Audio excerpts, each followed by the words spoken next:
take a seat whenever you want to. Okay. Nice to see you, by the way. It's nice to see How are you things too. going? Very well.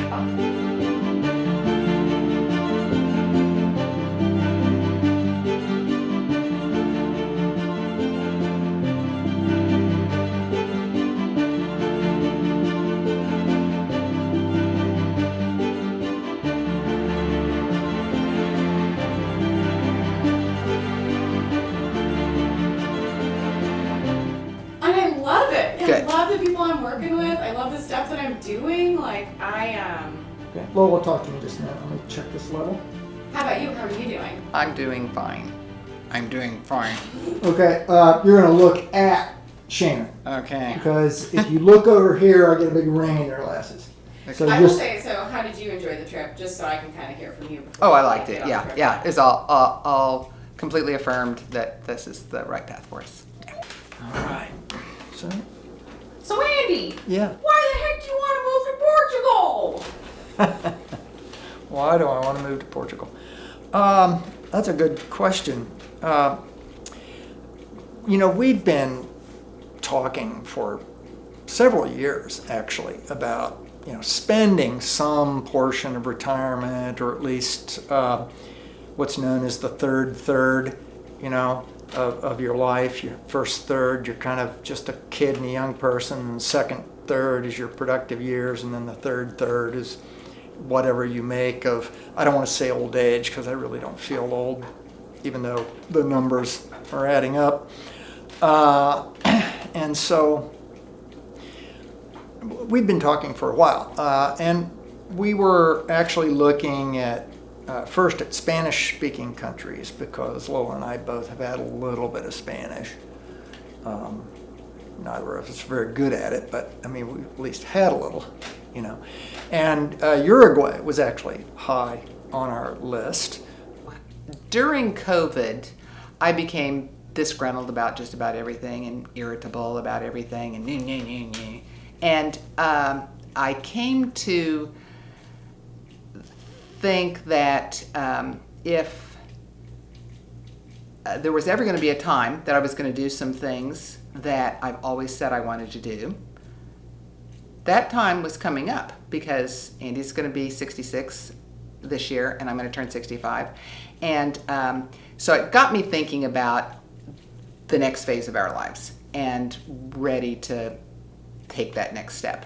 And so how we got to Portugal actually is its own little weird story, but it's really not Portugal so much, and it's not leaving the US so much as forcing, creating an opportunity for me to do some things that I've always wanted to do. I've always said I wanted to learn a foreign language, but I've never done it.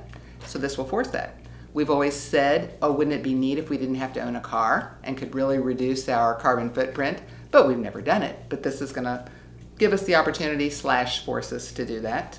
I've always said that I'd like to be a citizen of the world rather than so myopically obsessed about, my little piece of the world, which I know about, which is just the United States. So this is going to give me the opportunity and force me to learn, what are the issues that the rest of the world is dealing with, and hopefully stop me obsessing about those that are right here playing out every day.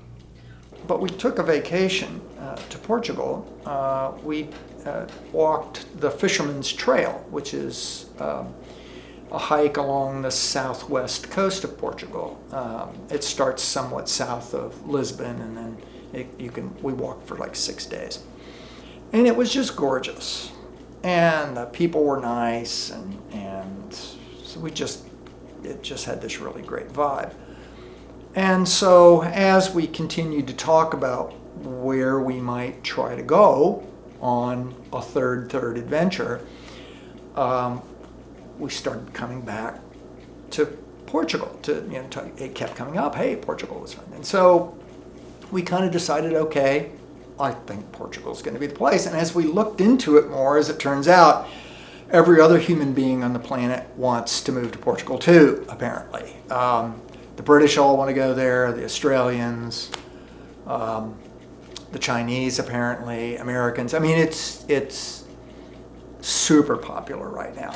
And while I'm slightly annoyed with doing something that is apparently popular. I understand why it is. Well, and I mean, and out of all the places that you could have possibly gone, why did you pick Portugal? Well, we had gone to Portugal when I turned 60, a big vacation trip, and we loved it, and we thought that was just really great. But we certainly never thought, Portugal is where we're going to ever come back even. Never flipped through our minds like, we've got to live here or anything. But I think once we actually started thinking, maybe it is time for a grand adventure, Portugal kind of leapt to mind just because we had experience there. Now, Andy's been all over the world, and he didn't put any place else up. He didn't say, let's move to Russia, or let's move to China, or, a lot of the other places he's been. So I think we just kind of started focusing on it, and the more we read about it, the more we got enthusiastic about it. But it wasn't like we studied every possibility in the world and, narrowed down that Portugal's the perfect place. There's no perfect place. It's going to have problems, just like any kind of place does. It is somewhat serendipitous, though, because, Portugal actually is very welcoming to expats, isn't it? Right. Mm-hmm. Yes. So, I mean, what was that experience like? I mean, and getting ready even just to visit Portugal? So it is welcoming to expats because Portugal is a poor country and young people have been leaving for years because they can make more money elsewhere. So the country wants expats that don't need jobs to move there, that have money to spend but don't need jobs.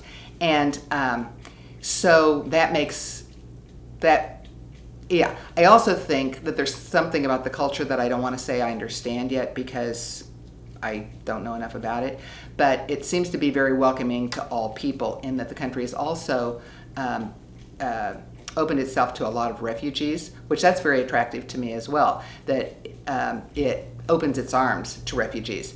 And I have a soft spot for refugees because I think anybody that, goes to all the risk of coming to a different country, but then comes without knowing the language or without having any resources and makes it, I always think, could I do that? Well, I honestly don't think I could be a refugee. I'd probably just lay down in a ditch and, never get to the border. But I will have a better understanding by moving to a culture that I don't know and having to learn a new language and things like that. So a little bit of my chance to, just see how resilient am I. The history is fascinating, the culture is fascinating, the people are generally friendly and outgoing and caring and welcoming, and so it was a pretty easy choice to make.